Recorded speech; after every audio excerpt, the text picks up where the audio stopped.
샬롬 샬롬 샬롬 샬롬.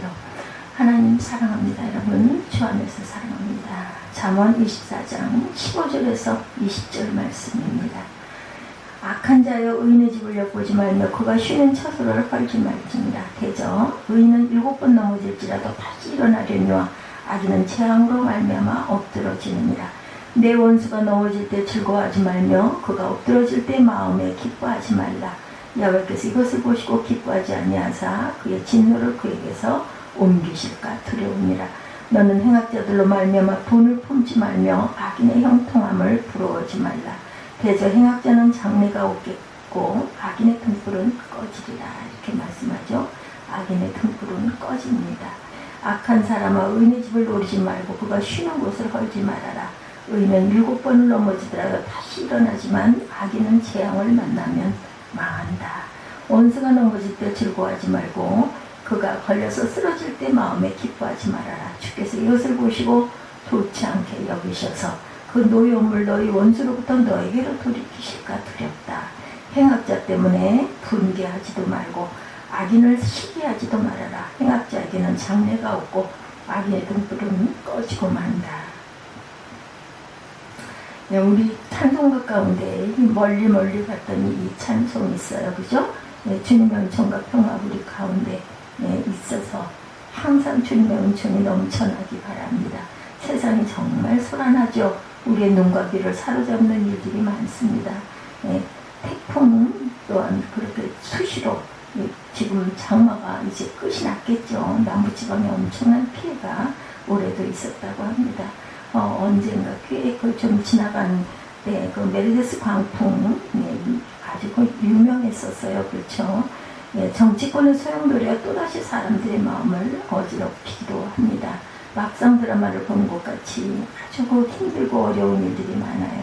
경제 위기에 직면한 그리스는 국민투표를 통해서 채권자들이 요구하는 긴축 재정을 받아들일 수 없다는 결정을 내렸다. 이런 경제적인 뉴스를 들은 기억도 납니다.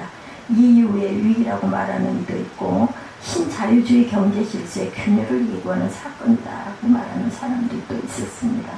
아주 흥미가 넘치는 어떻게 보면은 출렁이는 물결과 같은 파도와 같은 그런 시대. 문제는 이런 시대를 통과하다 보면 우리 마음이 황폐해지기 쉽다는 것이 문제입니다. 서정주 시인의 난초라는 시 여러분들 아시죠? 하늘이 하도나 고요하시니 난초는 궁금해서 꽃을 피는 거다. 세상이 하도 어지러우니 이 시가 드러나고 있는 그런 고요함이 더욱 그리워집니다. 눈을 감고 귀를 막고 산다면 모를까 우리가 외부 세계 우리 내면에 이런저런 파문과 흔적을 남기곤 합니다. 너무 정말 찬송가가 떠오르는 건 멀리 갔더니 이게 좀 처량하고 슬퍼요. 그죠?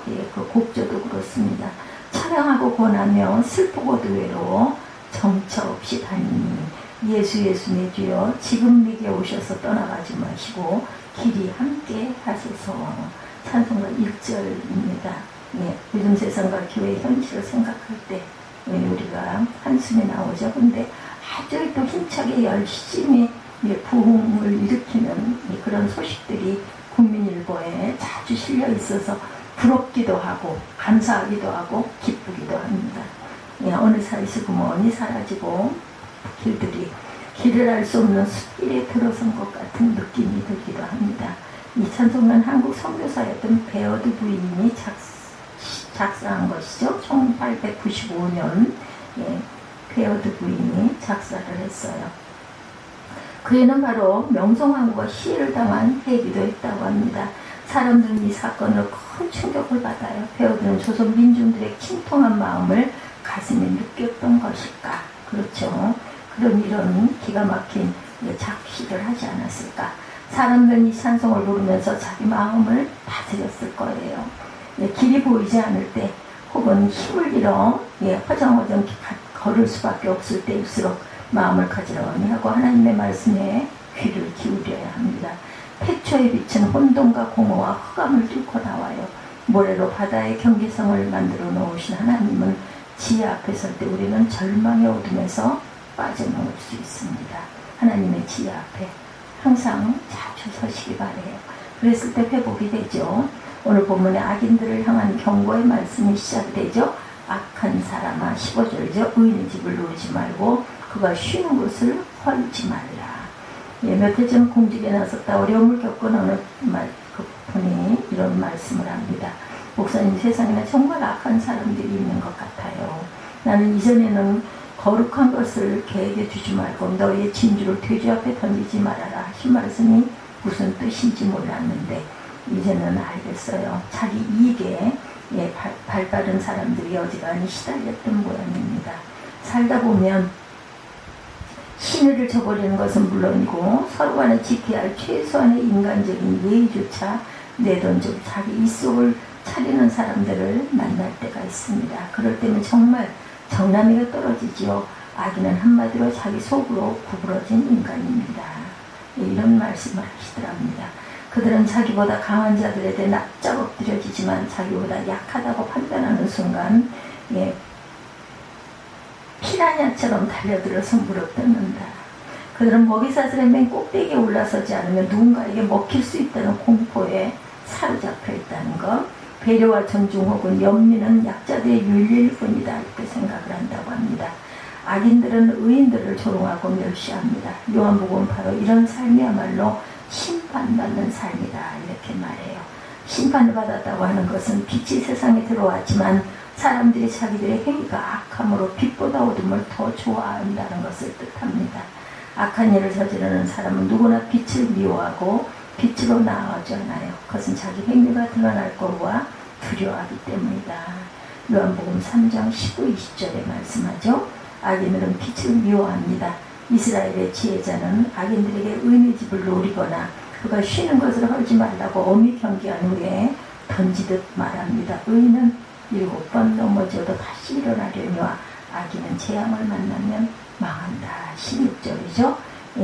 대체 의인과 악인의 차이를 만들어내는 것은 무엇일까요? 삶의 중심을 어디에 두느냐의 문제입니다. 의인은 하늘의 뜻을 자기 삶의 중심으로 삼습니다. 옛날 항해자들은 북극성을 보면서 항로를 확인하곤 했다고 그러죠. 북극성은 언제나 그 자리에 있다고 해서 거기서라고도 부른다고 그래요. 하늘에 마음을 두고 사는 사람들은 잠시 동안 흔들릴 수는 있지만 언제나 다시금 일어날 수가 있습니다. 그러나 자아 욕망을 가지고 삶의 중심으로 두는 악인들 한 번 넘어지면 일어나기가 어렵다. 요즘 들어 여러분에게 자주 언급되는 용어 하나가 있죠. 회복력이라는 그런 이름입니다. 공학에서는 구조물이 충격을 받은 뒤에 원상태로 되돌아오는 정도를 나타내는 말이죠. 생태학에서 생태계가 돌이킬 수 없을 정도로 망가지지 않도록 스스로 보호하는 능력을 가리키는 말로 사용이 됩니다. 회복력, 네슬레임스라고 그 영어로 표현이 되어 있습니다. 심리학에서는 어떤 큰 일을 겪고 난 후에 마음에 남은 상처 혹은 흔적을 나타내는 트라우마에 대처하는 개인의 능력을 이루는 말로도 쓰입니다. 회복력이 큰 사람일수록 어려운 상황 속에서도 잘 적응하며 살아갑니다. 그런데 히브리의 지혜자는 의인은 7번을 넘어지래도 다시 일어난다고 이렇게 권면하죠. 탁월한 회복력. 돌아가신 그 목사님 한 분이 믿음을 항상 그 믿힘, 저력이다 이렇게 말씀하신 분이 계셨다고 그래요. 믿음의 사람들은 어떤 형태로든 하나님과 연결되어 있기 때문에 넘어져도 다시 일어날 수 있다. 방관의 죄를 넘어서 다음 대목을 보면 지혜자는 원수가 넘어질 때 즐거워하지 말고 그가 걸려서 쓰러질 때 마음에 기뻐하지 말아라 이렇게 말씀합니다. 별 꼴을 다 보며 사는 게 인생인가. 내가 원하든 원하지 않든 우리는 이런저런 일들과 얽힌 채 살 수밖에 없습니다. 17절 말씀이 내 원수가 넘어질 때 즐거워하지 말며 그가 엎드러질 때 마음에 기뻐하지 말아라 이렇게 말씀하고 있죠. 내가 원하든 원하지 않든 우리 이런저런 일들과 늘 얽혀서 살 수밖에 없는데 이해관계가 엇갈릴 때도 있고 견해 차이가 커서 갈등이 빚어질 때도 있습니다. 힘의 우열이 확연한 관계 속에 무시당하고 모욕당할 때도 있어요.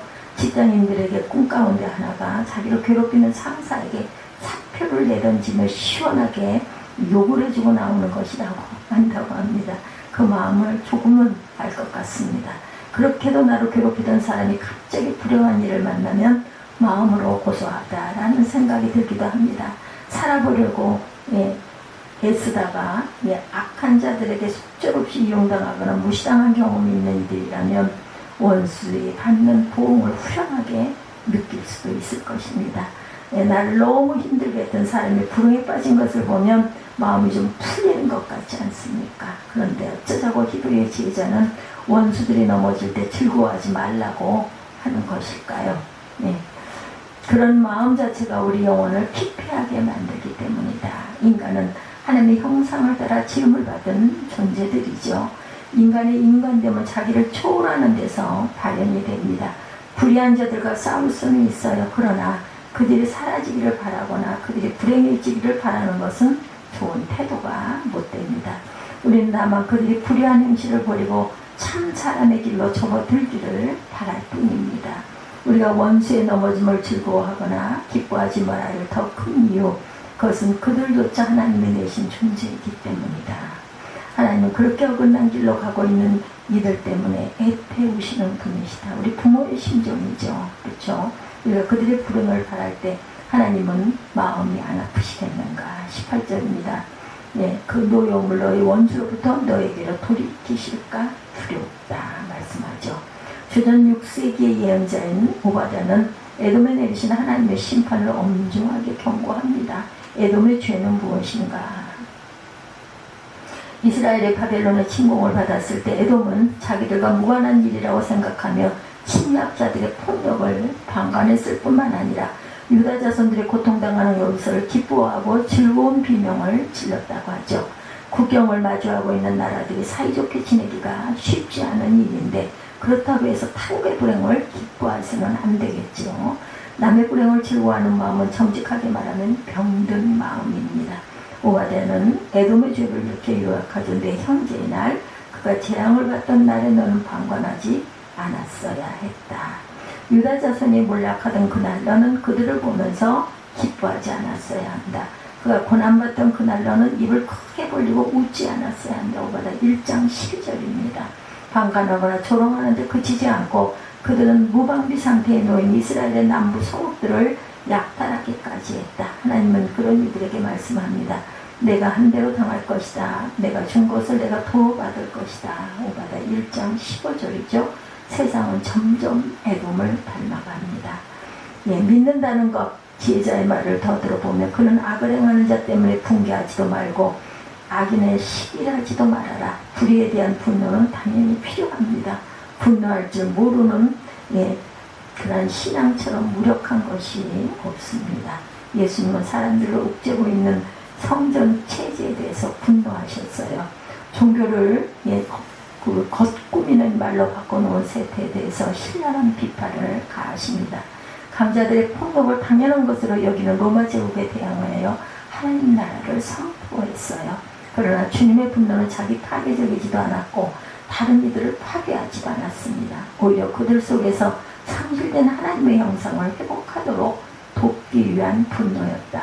마틴 루터나 존 웨슬리는 하나님의 뜻을 곱게 되고 사람들의 해방의 길로 이끌지 못하고 오히려 예수의 길로 이끄는 교회에 분노하죠. 거룩한 분노, 홀리 레거입니다. 홀리 레거. 악을 행하는 자 때문에 붕괴하지 말라는 말은 분노하지 말라는 말이 아니라 그런 이들의 존재 때문에 속을 끓이다 스스로 소진되지 말아라. 그걸로 분노해서 너의 마음을 상하지 말라. 이런 뜻이죠.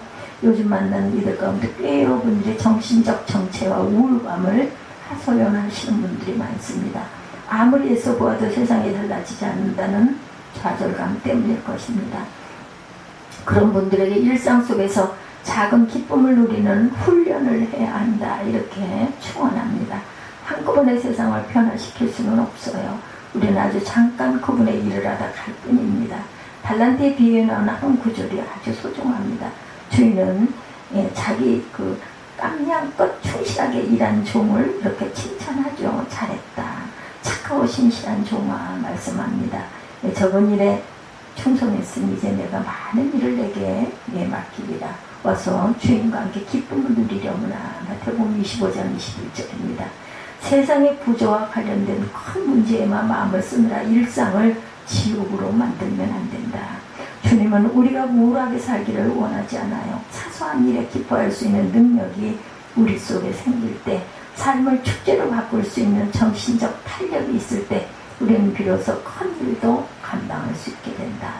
주님께서 우리의 손을 잡아주시니 넘어지지 않는다. 시편 37편 23, 4절입니다. 불의를 불의로 드러내면서도 스스로 하나님 안에서 살고 있는지 늘 가늠해 보아야 합니다. 그리고 나는 패배해도 하나님은 패배하지 않으신다는 사실을 믿고 가야 되겠죠. 우리가 세상의 돌풀이에 걸려 넘어지려 할 때 다가오셔서 손을 잡아주시는 하나님을 신뢰하십시다. 웨일즈 출신으로 영국 성공의 수장인 캔터베리 대주교로 활동한 로안 윌리엄스는 나는 믿나이다라는 고백의 의미를 이렇게 설명합니다. 나는 믿나이다. 전능하신 하나님 아버지라는 고백은 내가 내 삶을 어디에 단단히 붙들어 맨 것인지, 어디에 나의 근본 본향을 찾을 것인지에 대한 선언의 출발점이다. 로안 윌리엄스는 신뢰하는 삶, 2015년 7월 7일 그 P25쪽에 믿는다는 고백은 하나님께 내 삶을 단단히 붙들어 맨 채 살겠다는 다짐이자 선언이다.